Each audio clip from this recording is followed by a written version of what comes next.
Kris Krohn here with REI TV, and today we're going to talk about something that lights me on fire. We're going to talk about good debt and bad debt, because there's only one word and most of us do not know the difference between them. Recently, I was in front of hundreds of people and had a chance to share with them powerfully the difference between good debt and bad debt. And the difference between understanding this is the difference between knowing how to make massive amounts of money or keeping yourself trapped in a place that you may never get out of. Let's just say that you actually had a little bit of money, and let's say that house came along and you could purchase that house for $160,000. The house, so this is what's owed on it, what you can get it for. The value on the house is $200,000. So what's the equity spread?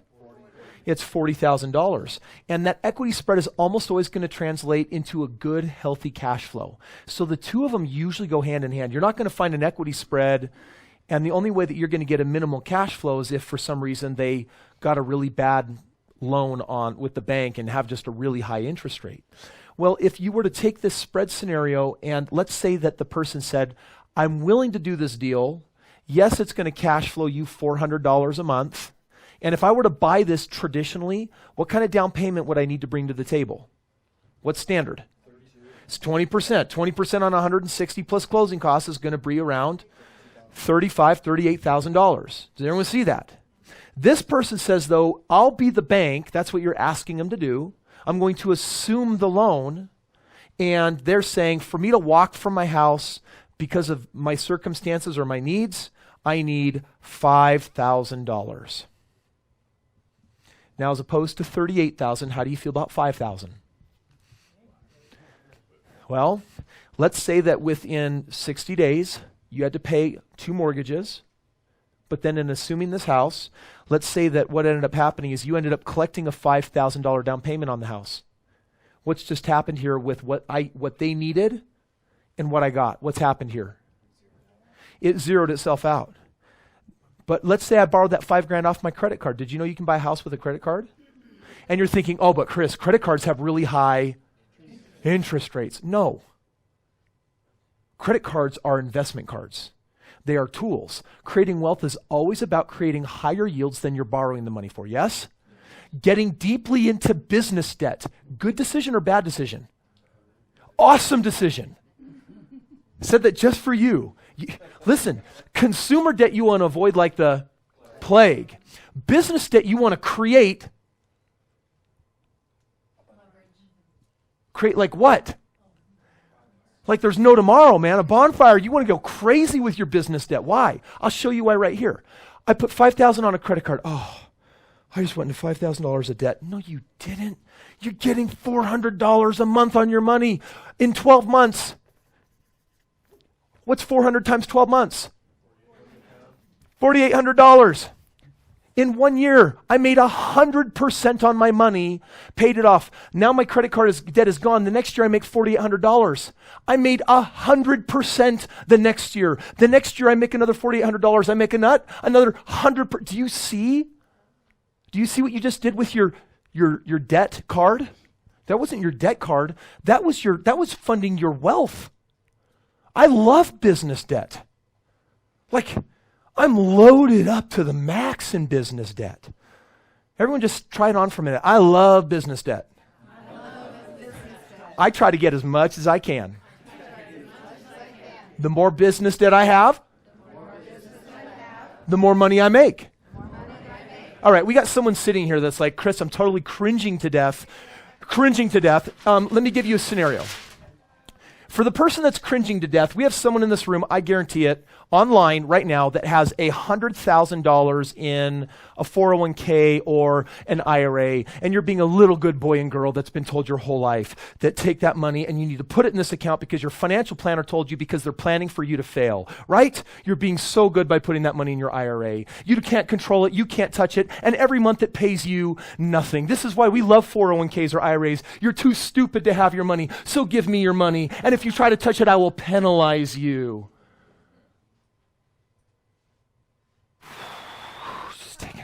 Just gonna take it down a notch. I'm about to blow a gasket on this one. I hate 401ks and IRAs. I hate annuities. Are you kidding me? Give me your money so I can pay you nothing. And if you try to touch it, I will use fear and scarcity. You can't have your money. You can't handle it. Retardation. It's retarded. I'm sure that was a really juvenile word to use right there, but man, it is so crazy that we put our money in these doomsday demon devices. There's a new one. I'm a little fired up right now. Well, okay. All right. Don't want to watch that movie. All right. Listen, if I get to know you and you tell me you have money in your 401k or IRA, I'm not going to hit you. I may feel like it, but I will resist the impulse. No, it's okay. These are accounts that we collect money in, and this ties right into where we're headed. Now, let's just talk about it for a little bit. I have a factory in Guadalajara. It's been run, owned, and operated for 50 years. It produces widgets that get sold all over the world. This factory takes care of 300 families a month. And this is a $2 million factory. It's a $2 million factory. And the cost of this $2 million factory, it costs $20,000 a month to keep this factory up and going. And it has a 50-year history of every single month making $40,000 a month. This is $2 million of debt that feeds how many families? And produces a product that apparently people all over the world need. Okay? Friends, without debt, we would not have an economy. Do you understand? Get on my private jet, let's fly to Guadalajara, I will show you the factory, and then I'm going to make one of you an offer. Give me $100,000 from your IRA, and I'll sell you the factory. Give me the $100,000, and it's going to cost you $20,000 a month. You will have $20,000 of debt. $20,000 of debt. That has a 50-year history of producing $40,000 a month. Who wants this deal? Woo! Are you kidding me? Do you want to even begin calculating your IRA? Your ROI from your IRA into this? Are you kidding me? Friends, this is the basic math of life. French economist Jean Bichet, 1800s, said, creating wealth is nothing more than taking our money from low yields to higher yields. This is what wealthy people do. Without debt, we would have no economy. There's good debt, there's bad debt. How do you know the difference?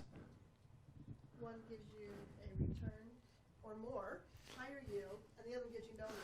No, it was almost. You said one gives you a higher yield and one gives you no yield. No, a bad debt actually will cost you money. So the reason why we avoid it like the plague is because every day I have my consumer debt, I go deeper in the hole. And so I move backwards with one debt, but a business debt moves me what? Okay, how many of you want to make an extra $250,000 a year? How many of you would pay $100,000 to get an extra $250,000 a year? Who wouldn't? That's a 250% ROI on your money. Each year, compound that over 10 years. Are you kidding me? Business debt is your friend. And if you're going to get into real estate, there's a concept you're going to have to face. And it's debt. Now, a side little tip caveat for my LDS people in the room. Online, I want you to Google Stephen Palmer and God's Laws of Finance. And go download the book for free. And learn your actual doctrine on money. Because it is not stay out of debt and save a little bit for a rainy day. You're completely out of context. God's Laws of Prosperity. God's Laws of Finance. Sorry, I'm just calming down right now. Stephen Palmer. Happy faith. Man, I get so fired up on this stuff because we have our own cultural dogma on money that buries us alive. And it is insane. I mean, sure, let's take a moment and throw pens around. Let's take a moment and get Christian for a minute, and let's talk about, for many of us that are actually Christian here, let's actually talk about this idea of wealthy people going to hell and they're stinking rotten rich and you can't make it to heaven. Dissect your scripture, and you'll find that 4 out of every 5 verses says, "From Lord Almighty, I want to give you everything. I want to bless you with endless abundance and prosperity. Please do these things and keep these commandments so that I can open the windows of heaven and give you how much? All. In the next life or now? So we get crazy about this idea of rich people going to hell because, of course, there's balance. Of course, we get our warnings. But that's not the doctrine. That's a warning. The commandment is to seize your birthright of what? Abundance and prosperity. Stop being so proud of your poverty. It's the funniest thing that what happened to me when I entered into wealth is that I started realizing that the pride of the poor is far greater than the pride of the rich. All the poor people get together, and you know when you're with them because they always talk about the wealthy people and their evil decisions and how they're egotistical and narcissists and they only care for themselves and the money's all about them. And you know what happens when you get to the wealthy and you look at the other way and you get a chance to see both sides of the rainbow? One stinks, and it is rarely the wealthy side. You can find bad anywhere you look, but the pride and the rotten, stinky nastiness of the poverty. Oh, I'm still in rant mode. You guys got to calm me down here. Don't bring this up. Just bring take it down here. Well, and I know that we probably have some people here that may begin. Are you feeling also a little bit triggered? Like, man, I have not heard that rant before. This is some. I'm just presenting you with some different information. I got a perspective on wealth and abundance. I got a perspective on my birthright and my entitlements, the things that I am entitled to just by being a human being here on this planet, promises that have been made for me from ages beyond and will continue to be made, that are law and truth that will continue to persist. And my job is to figure out how to live in such a manner that I can open up my arms to receive and allow wealth to flow through. One of my friends from India turned to me one day and he said, Kris, in our language, wealth means that which rotates. Learn to be a giver and receiver of value. Money always follows. Change lives, solve problems, help people. But for heaven's sakes, stop putting your hand up saying no to the money. It's a mixed message that says, I want no thing. And if you have any beliefs in your mind that say, I can't, I shouldn't, it's not right, we don't have enough. That's a mindset problem. And it does need to get addressed. Because if you do things, it's amazing to me. It's so funny. I sat down with this couple maybe a year ago. I was reviewing their game plan. And the reason why I was sitting down with them is they were totally stressed to the max. And I'm sitting down with this older couple, husband and wife, like, oh, Kris, we are not doing so well. And I'm like, okay, guys, calm down. Tell me what's going on. Well, a couple years ago, we bought 2 houses with you guys. I'm like, oh, how are they doing?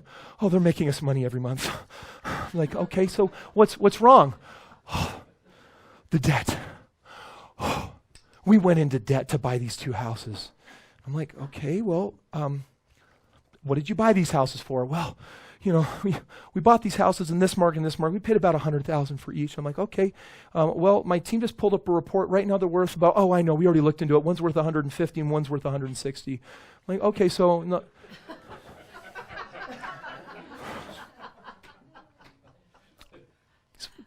Let me just summarize what I'm hearing here. You're making over $500 a month. Your net worth has increased in 2 years over $100,000, and you're making money on your debt. I'll take them off your hands. You know what? I'll take your homes. And they looked at me and they said, well, no, those are ours. You are starting to really confuse me, you 2 wonderful people.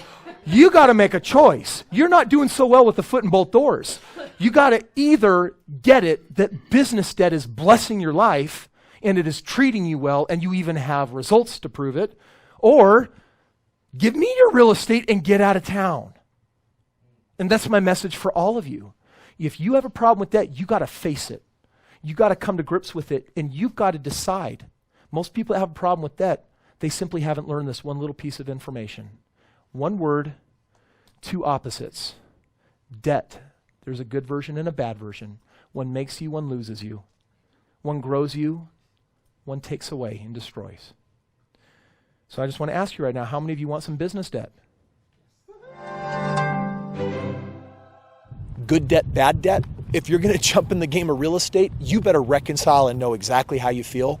My bad debt and millions of dollars of it makes me a lot of money. And it can for you too, because remember, you're just controlling it. And when you control that debt and you put it to bed after a short period of time, you have a chance to make a massive amount of money. Without this debt, we would have no economy.